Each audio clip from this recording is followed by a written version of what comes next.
One of the greatest lines I ever heard in a movie is that a bird and a fish can fall in love, but if they do, where would they live?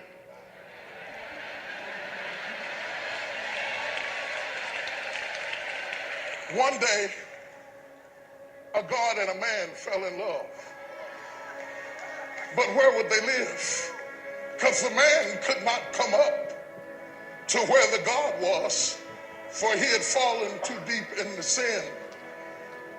God looked at him, and the Bible says God so loved, he so loved, that before he'd let you swim while he flew, he said, I tell you, I'll come down into the mess with you and come where you are and sit where you sit.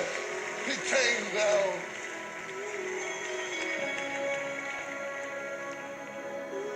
Like a bird learning how to swim, he wrapped himself up in flesh and had his first night's sleep in billions of years, for he had never slept nor slumbered.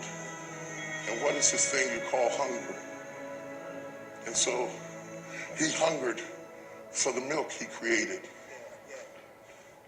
and was carried in the arms he made and laid on the ground that he spoke into existence. He humbled himself. And in the process of humbling himself, he teaches us this principle. Don't be afraid to be humble. Thank you, Jeff, for improvising there for us. There is no other faith in the entire world. All of the world religions and all of the different faiths that talks about a God who loves.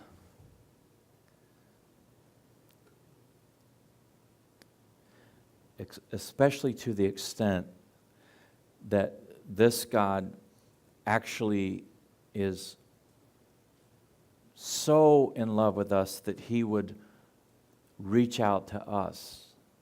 Because if other religions get close to it, they might talk about God as being a God who, created people, but people are kind of a bother to God in their way of looking at it. And it's always people trying to like that fish, trying to somehow get up higher and be with the bird. But Christianity is the only faith that talks about a God who is so in love with us that he came down to us.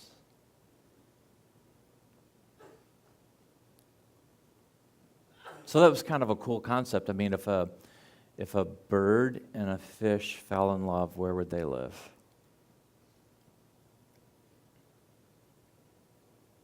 Now, in the book of Philippians,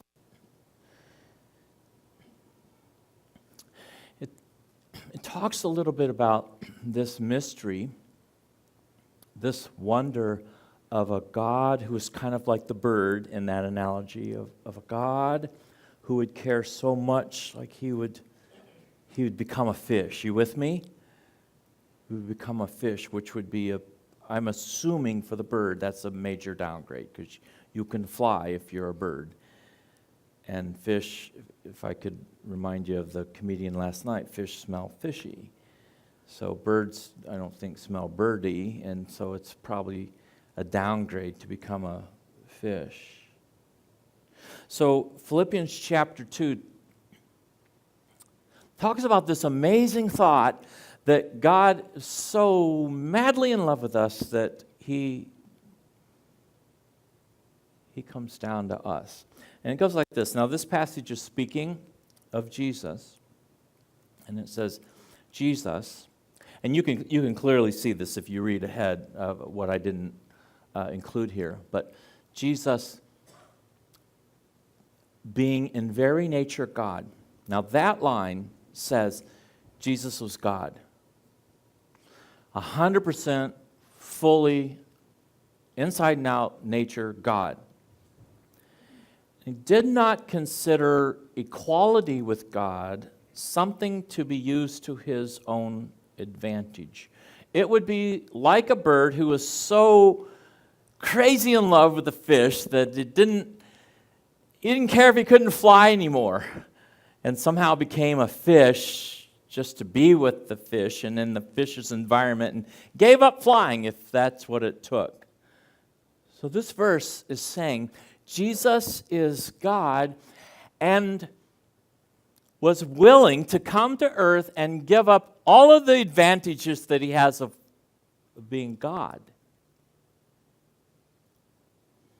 And then it goes on, and it says, rather, instead of demanding that he be treated 100% every moment like God, he made himself nothing by taking the very nature of a servant, being made in human likeness. This is not to say that men and women are nothing. It is just pointing out that if you are God and you become man, remember now, he's fully man and somehow fully God at the same time. But if you become a man and you're God and you take on human flesh, in comparison to what it's normally like for you, you put on flesh, it's like you become nothing. It's like a bird who can fly and becomes fishy.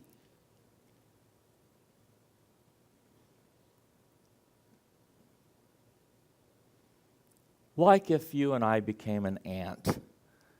Like, we're not saying like ants are nothing, but you know, the downgrade. It's like you become nothing, okay? Check out some of the words here in this next part of this passage. And being found in appearance as a man, he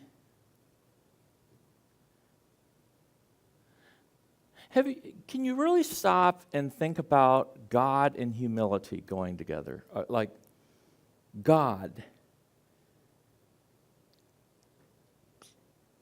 and humility.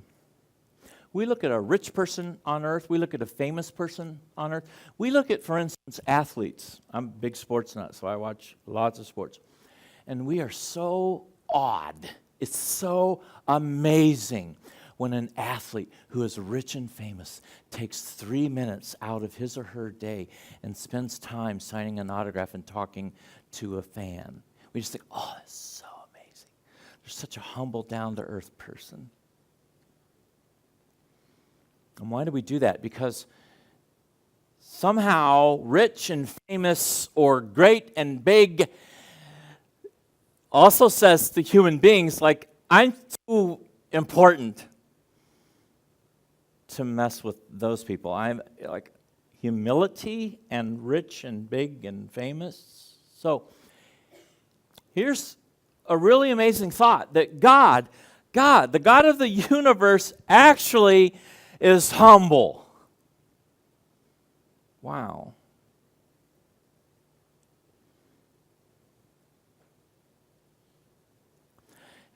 Here's a side note.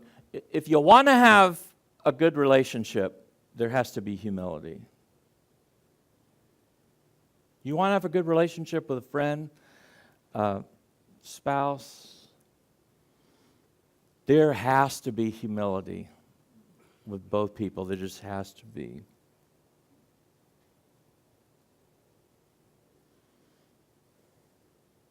So if that bird wants to have a relationship with a fish, there has to be some humility. The bird has to be willing to be like fishy, give up its flying rights.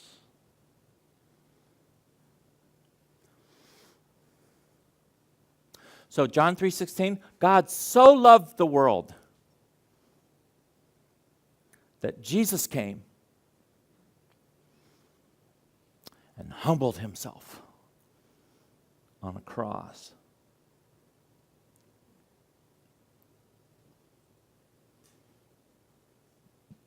So it's one thing to come to earth and smell fishy.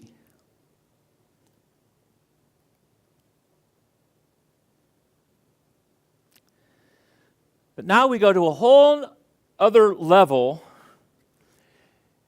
If you are God and you actually are willing to die for the one that you love for. If you're God, somehow God and death. And you talk about humility.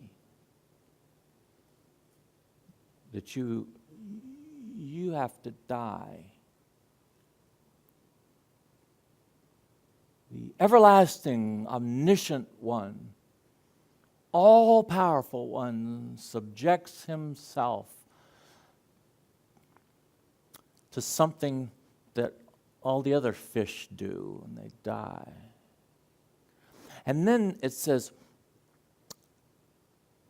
even death on a cross, because it's one thing to become fishy, it's another thing to die, but then to die on a cross, which is still to this day ranks as one of the most torturous, painful ways to die, and one of the most embarrassing ways to die. Because they would strip that person naked and they would hang on the cross. And people would walk by and mock them. The God of this universe was so in love with people that he humbled himself, not just to death, but on a cross. You cannot have a good relationship without humility. So that verse is kind of pictured like this: God, cross, humility.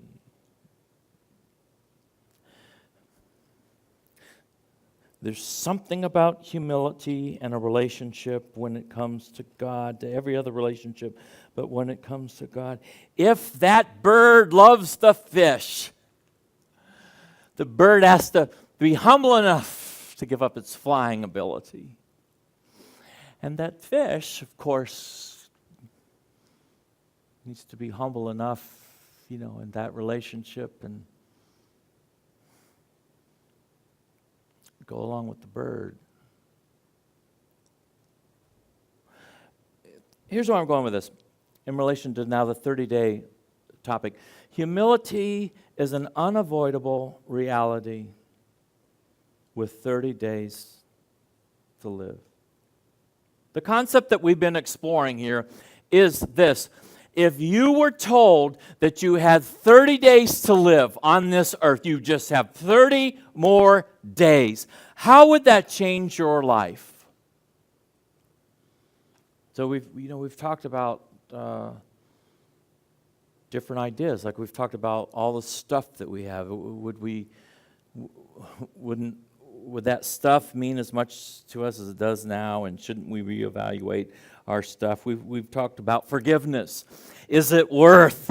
I mean, wouldn't we, if we just had 30 days to live, would it be so important not to forgive that person that upset us over something rather trivial in relation to all of eternity? Do we want to stand before Jesus someday and say, I just couldn't forgive this person for this, but I really want you to forgive me for all of my stuff?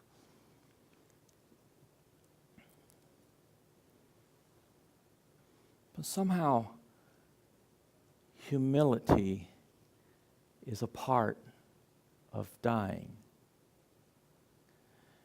If you're told you only have 30 days to live, I'm assuming that something is wrong in your body.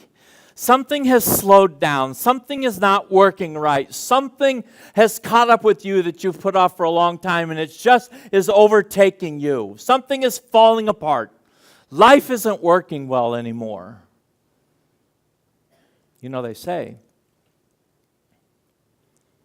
that most of us will die not because of the disease or whatever it is that is the label of what we have. But most of us, of like 70% or so of us, will die from fragility, being fragile.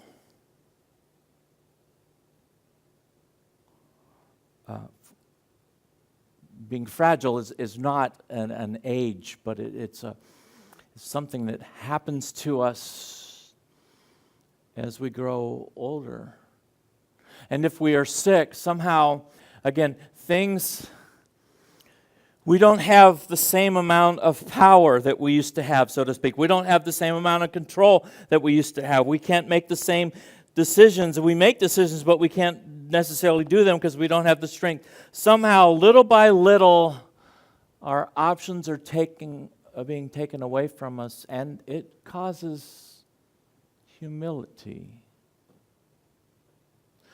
It's almost like one way or another, God is going to cause us to have to deal with the fact that we need Him and that we aren't as independent and almighty as we think we are.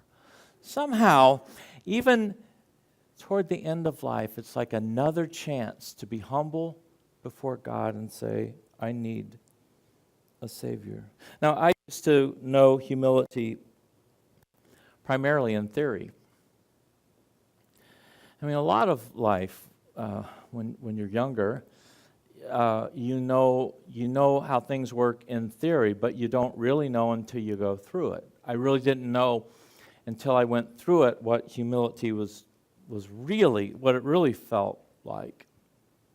I'm not going to go through it again, only just to say that during that time, during that 17-month period that I was broken and burnt out. The first 6 months, I literally was in such bad shape that I really couldn't do ministry. I couldn't work a regular job. I needed help. I needed counseling and to work through it. And as I've told you before, that all happened so quickly that I didn't have a job, and I didn't have a way to earn money because, again, the condition that I was in, I need some help. And as I've mentioned before to you, God miraculously led a church that I did not know, was not a part of in any way, led a church to support me for 5 months while I could recover from burnout. And it totally was a miraculous thing where God laid this on this church's heart that here's a minister who's going to need some help to be able to come and do what I eventually am doing now again. But to take a paycheck every week for 5 months from a people that I didn't know, every month, every week, going to my mailbox and getting a check was a step in humility for me. To be able to be, kept alive by another group of people. I was unable, though, to understand humility from a position of strength. I was really unable to understand humility when I was working and when I could still kind of like call my own shots and when I had my own strength. But man, I really learned humility when I had nothing. I want to share with you a passage just briefly in 2 Corinthians chapter 12, verses 8 and 9. And this is speaking of a man named Paul who had a pain in his life, and he calls it symbolically a thorn in his flesh. We don't know exactly what it was, but he calls it a thorn in his flesh.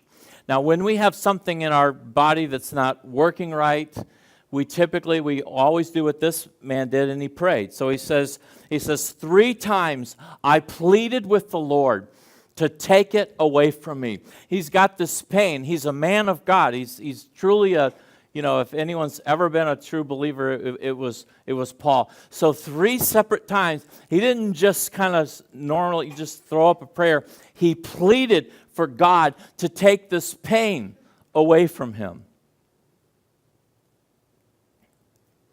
But here was God's response. Basically, it's no. I'm going to allow you to have this pain. I'm going to allow something in your body to be wrong and not work. Even though you know me, even though you love me, even though you're pleading. Sometimes I do. Sometimes I answer yes, and I take that pain away. Sometimes I do. But sometimes I leave you with that pain. I'm going to leave you, in this case, with that pain. And here's what I'm going to give you in return. My grace is sufficient for you, he says, for my power is made perfect in weakness. Sometimes when we pray to God, God does not take the pain away. God leaves the pain. Some of you have pain right now that you've been praying for God to release you of. Something in your body is not working right. It's one of two things. Either God is going to take that away from you someday, or God is saying, no, I'm going to keep it. I'm going to allow it to stay with you. But in its place, I promise that I will be sufficient for you, and I will give you a power and a strength that you don't have normally, that somehow, even though you're going to be in pain, somehow you'll be able to live in victory, and it'll be made perfect. Perfect here means complete. As though it is saying sometimes in our life we are incomplete until we have the pain to complete us. So unusual. Why would God possibly think that pain in our life is worth keeping? Why would God not take that away from us every single time? Why does God say to one of the most dearest and sincere Christians who's ever lived, why would God say, I am not going to answer this the way you want me to. I'm going to leave that thorn in the flesh, that pain with you every single day. But in return, I promise, I will be enough for you. I promise that you will feel a power and a closeness to me that you wouldn't have had otherwise. I promise to you that I will teach you things that you would not have if I would have taken that way. I promise that somehow there is something that needs to be completed through pain in your life. Why? Could it have something to do with humility? Is there any reason that when we near the end of our life that we still have our mind and things aren't working well and things have been taken away and we've been slowed down and we're in so much pain and we're kind of humped over and all this stuff? Is there any reason for that?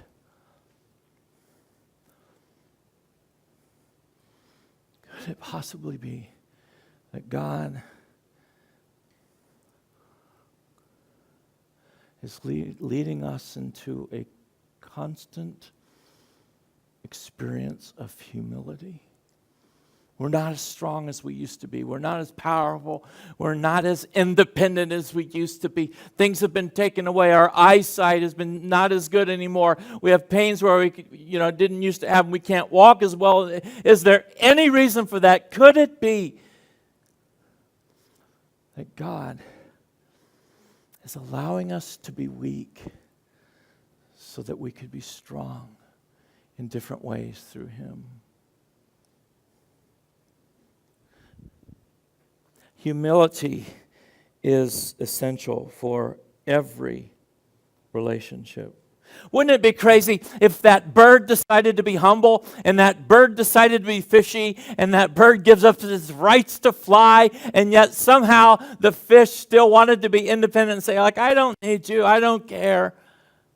I'm so strong without you.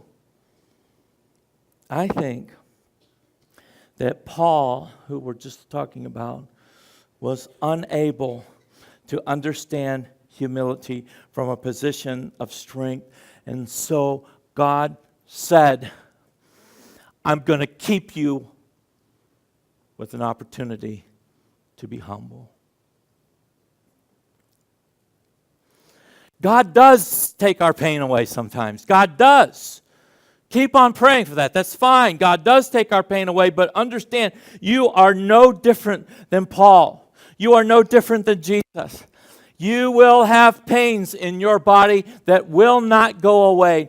Every single person here will always have a bully in your life that threatens to take your lunch money.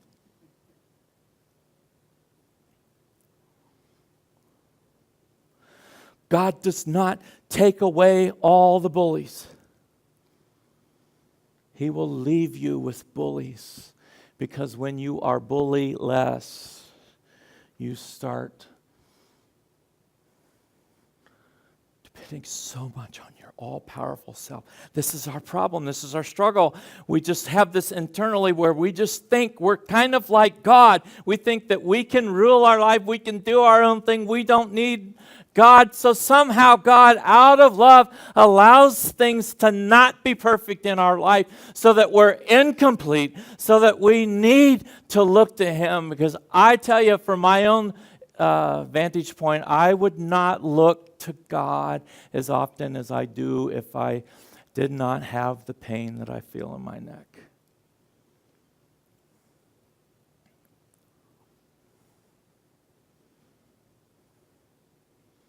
And that's just the truth. You might be different.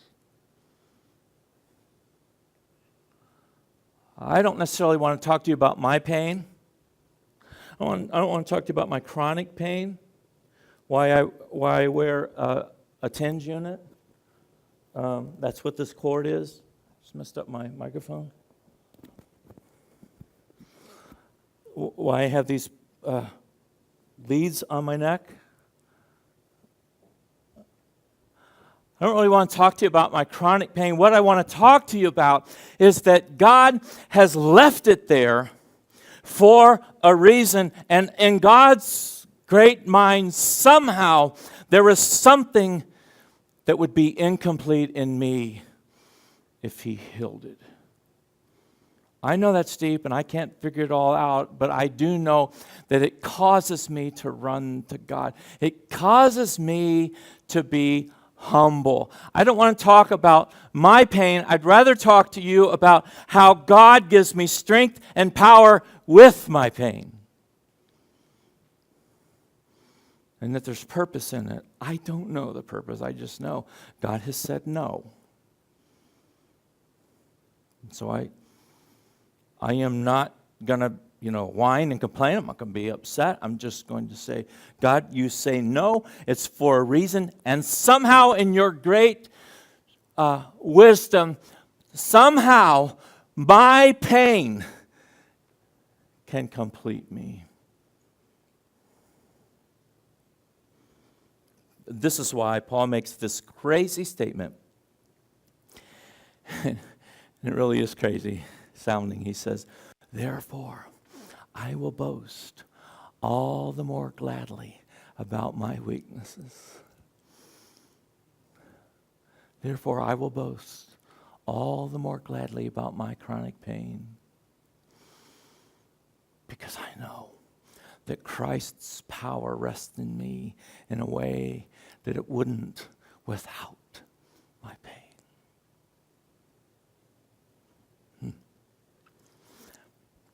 He goes on and he says, this is why, for Christ's sake, I delight in my weaknesses.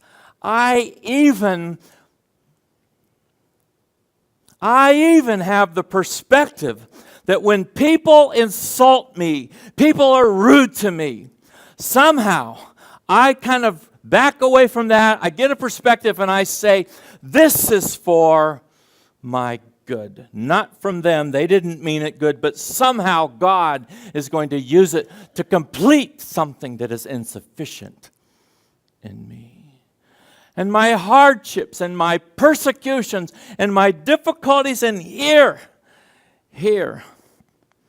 is one of the verses that I relied on in that 17 months. For when I am weak, then I am strong. So here's one of the great thoughts in Scripture, that my strength is potentially my weakness. Your strength, your self-sufficiency, your desire for everything to go perfect in your life, your desire to not have pain, your desire to not have disease, your desire to not have the struggles, your desire to not be persecuted, your desire to not be insulted, somehow that could potentially be your weakness if God decided to take it away from you. And the flip of that is that my weakness, your weakness, is potentially God's strength. You get it? I know it doesn't make sense, but I live it, and many of you are too. Listen, you can decide to either live it or complain it. You can decide to either live through your pain and trust God that He's got a reason, that somehow He uses it to complete you, as strange as that sounds. You can decide to be humble and to reach out to Him every single day, or you can decide to whine and complain constantly and just be irritable and bitter.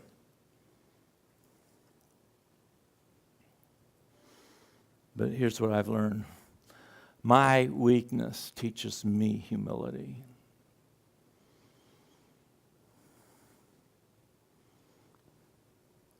This reminds me how incomplete I am. My little tinge unit reminds me I've got to have God's help. My little tinge unit reminds me that I can't make it on my own. I need God's help.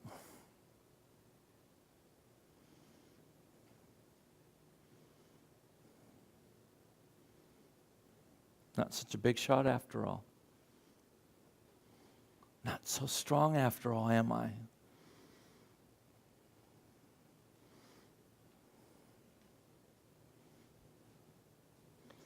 So,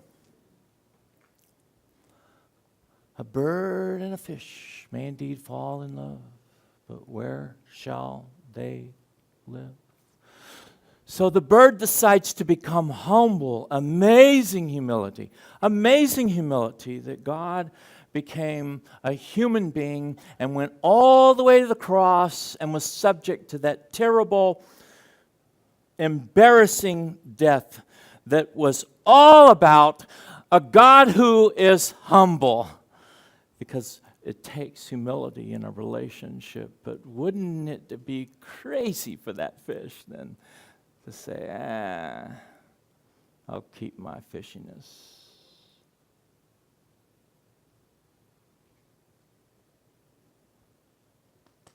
So, do I have a bulletin? I meant to bring one. I have a cowbell. Could someone? Yeah, thanks, Gerard. Thank you, sir. I want to give you a different translation of what I've been reading, okay? It's in the Message version. It's just a different translation that, I got to tell you, I reprinted it on the back of this outline because this is one of the passages that got me through when I was so broken and depressed and burnt out. But listen to the way it reads in regard to what we've talked about here. You know, it says the gift of handicap. And handicap, by definition, is a circumstance that makes progress or success difficult. I suppose this could be a handicap. 2 Corinthians, listen how it reads. It says, I was given the gift of a handicap to keep me in constant touch with my limitations. Oh, Satan's angel did his best to get me down. What he did, in fact, was push me to my knees. No danger then of walking around high and mighty. At first, I didn't think of it as a gift, and I begged God to remove it. 3 times I did that, and then he told me, my grace is enough. It's all you need. My strength comes into its own in your weakness. And once I heard that, I was glad to let it happen. I quit focusing on the handicap and began appreciating the gift. I was a case of Christ's strength moving in on my weakness. Now I take limitations in stride and with good cheer. These limitations that cut me down to size, like abuse and accidents and opposition and bad breaks, I just let Christ take over. And so the weaker I get, the stronger I become.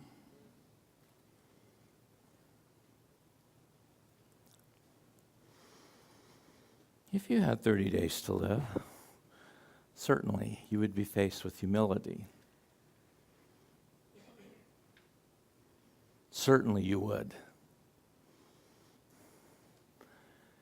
Maybe in God's divine way, it's just one more chance to be reminded that we need Him. And maybe in your pain that you feel constantly, keep praying, that's fine, because God may be just delaying in His answer. Maybe there's other things He wants to work out and then He answers. That's fine. Keep praying, but understand God may let you keep that because you're incomplete without it. And somehow He will make you strong with it. Let's stand together. Let's stand together and just,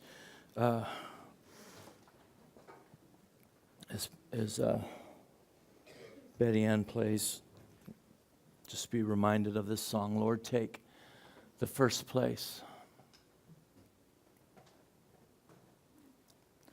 Because I want you to know, especially, and you realize this, but those of you with pain, those of you with something that's not going away, do you know what threatens to take the first place in your life?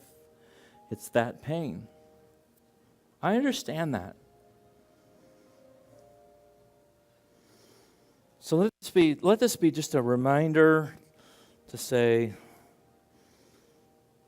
I don't want that to be the first place in my life. I want you, the rock, Jesus, to be first.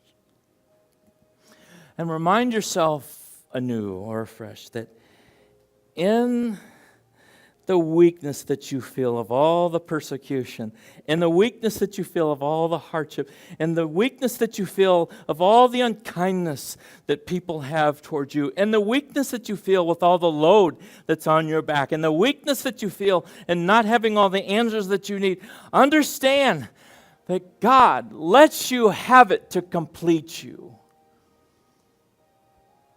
and that His power and His grace and His love 24 hours a day are sufficient.